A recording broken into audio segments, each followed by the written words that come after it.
Will movies stop telling the whole story in a trailer? Or is this going to be a continuing thing going forward?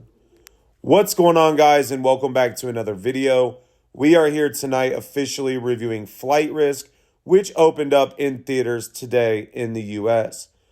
Tomorrow, it'll open in a wider range of theaters, but with Regal Early Access, it is available now at a few select times. Now, when you're looking at this movie, you're really looking at it as a suspenseful thriller focused on an aircraft and really a threat that is in the air. Now, it really stars a man named Winston who is arrested by Deputy Harris because he is going to be a star witness in a trial that is going to send somebody away for a long time, possibly life. In doing so, Mark Wahlberg's character sneaks onto the plane, really hijacks the plane, and it's just the three of them up in the air in the middle of Alaska. In doing this, you see some intense scenes, but you also lack more intense scenes. Now, in this film, I really think they failed to deliver in the sense of it being a suspenseful thriller. You're really looking at whether or not Deputy Harris is going to land the plane.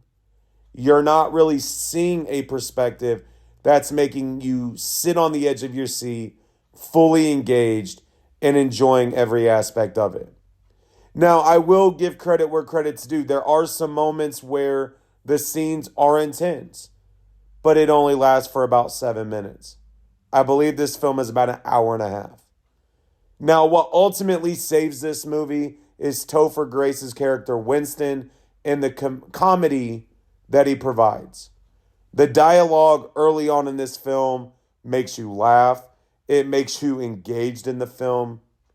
But then it just goes away. You are not on the edge of your seat. You're not really thinking about what's going to happen next because you can sit and stare at the screen and predict what is going to happen next. Now, while I understand that you're trying to build up the suspense and you're trying to have audiences guessing, when you're looking at the backdrop and you see the characters and what they're about to do, I feel like that takes away from this film. Now, the whole premise of it really takes me back to a movie that released last year, and that is ISS. You are up in the air. You have very little opportunities because if one wrong thing happens, everybody dies or everything goes wrong. And that's the feeling you get. Now, I understand Mel Gibson wanted to bring back this intense movie, but this is not it. Like I said at the beginning, when you're watching this film, it is identical to the trailer. There is nothing in the trailer that is going to really have you thinking, oh, maybe this is all the movie's about.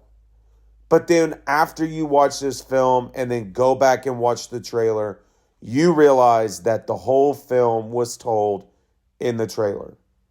Flight Risk is not the suspenseful thriller that it's supposed to be. Flight Risk is a movie that feels rushed, it is not engaging, and it is very, very predictable. Now, if we had to go into an actual rating, for me, the movie is a 2 out of 5. A solid 2 out of 5.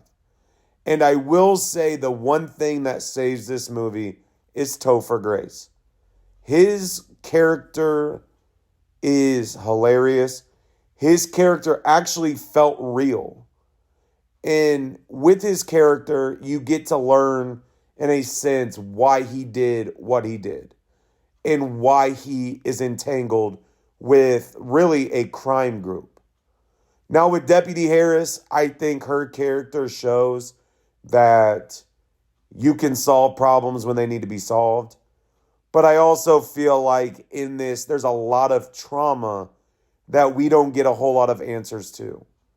Now, yes, there are scenes where we do get to learn more about why she is the way she is, but I felt like it was too rushed. This whole film felt rushed. Now, when you look back at a few other reviews I did and I said, oh, I think they were not long enough, I don't feel like this movie would have even been successful if it went longer. It just felt rushed. It felt thrown together. And there's not really a whole lot of a plot other than three people on an airplane. Are they going to survive? And I think that is the drawback that this movie has. So if you are looking for a suspenseful thriller, I hate to break it to you that this is not the movie that's going to leave you thinking, oh, that was great. It is not. And I understand January is the month where movies just kind of release, but Flight Risk is a 2 out of 5. It could have even been lower if it was not for Topher Grace. But Flight Risk is out now. If you are a Mark Wahlberg fan, you want to go see it, by all means do so. But please understand that if you're thinking that this is going to be a movie of the year and you're going to leave thinking, oh, I wish this would have happened, this is not the case. But it is out now. Make sure to hit the subscribe button. Make sure to go check out the other reviews I have posted, and I will talk to you all later.